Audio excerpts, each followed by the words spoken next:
皆さんこんにちは。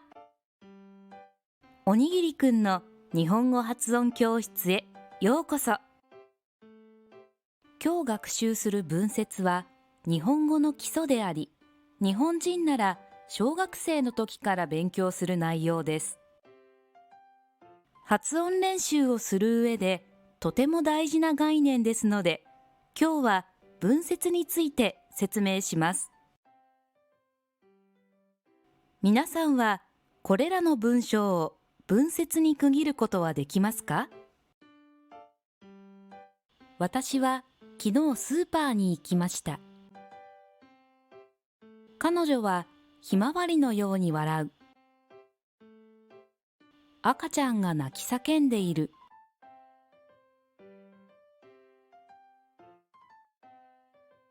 文節というのは意味の通じる範囲で分割した最小の単位のことです。この意味の通じるというのが最大のポイントです。日本語には自立語と付属語があります。自立語というのはその語だけで単語の意味を伝えることができます。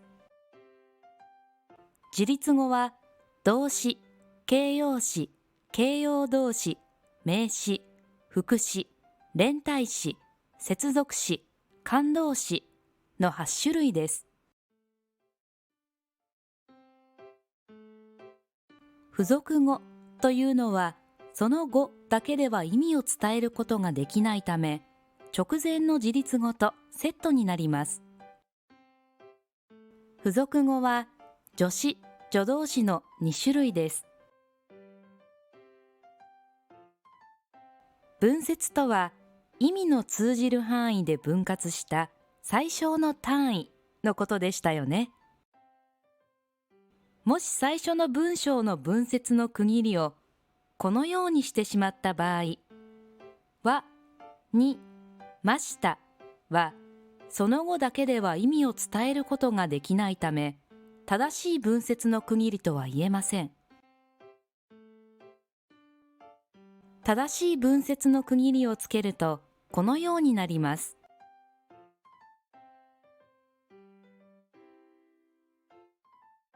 皆さんの中には文節を区切る際、単語の後ろにねをつけて区切る場所を探す方もいらっしゃると思います。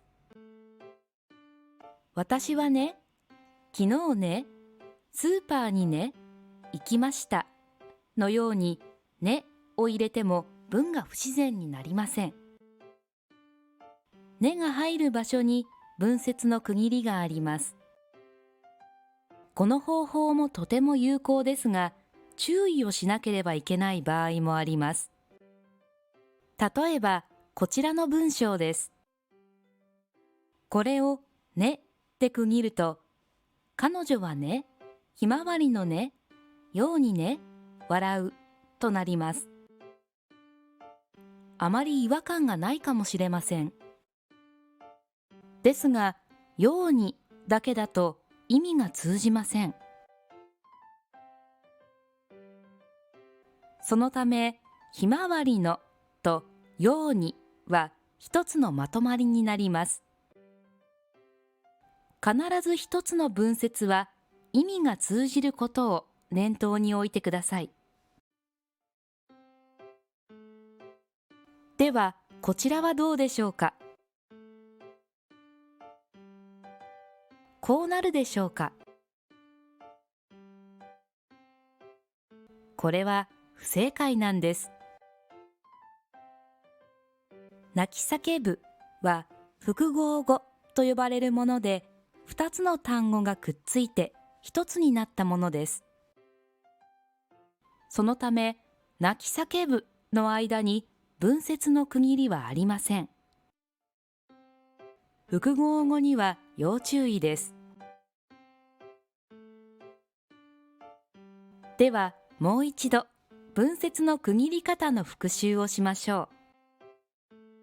文節とは、意味の通じる範囲で分割した最小の単位のことですね。動詞、名詞などは自立語と呼ばれ、一つで単語の意味を伝えることができ、必ず一文節の中に一つ存在します。それに対して助詞、助動詞は付属語と呼ばれ、一つで単語の意味を伝えることができないため、必ず自立語にくっついて一文節の中に存在します。どうでしょうか。まだよくわからない方もいらっしゃるかと思います。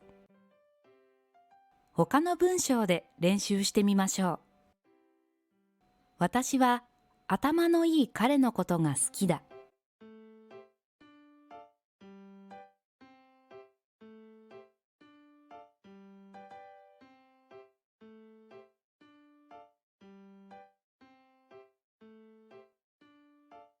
私の母はいつも優しいけれど、時々怒ります。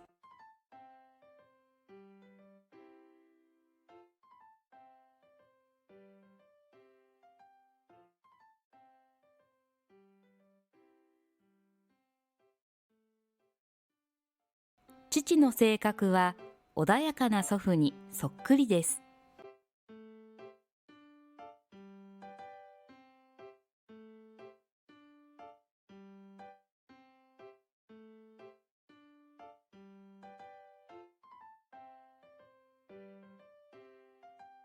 彼女の肌は雪のように白いので、いつも日焼けを気にしている。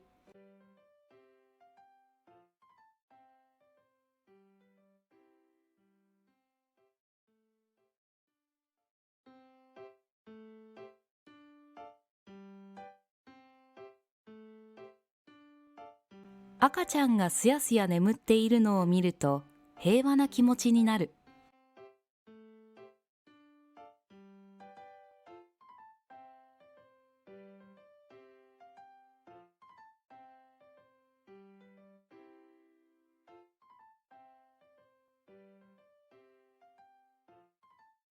私は大きな犬と小さな鳥を飼っている。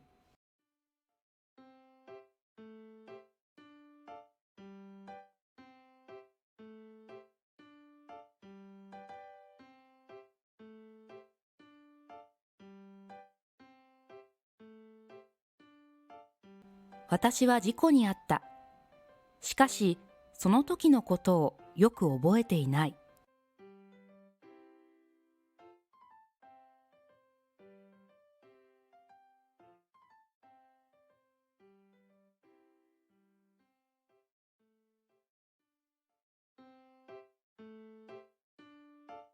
先生が元気よく、さあ、勉強しましょう、と言った。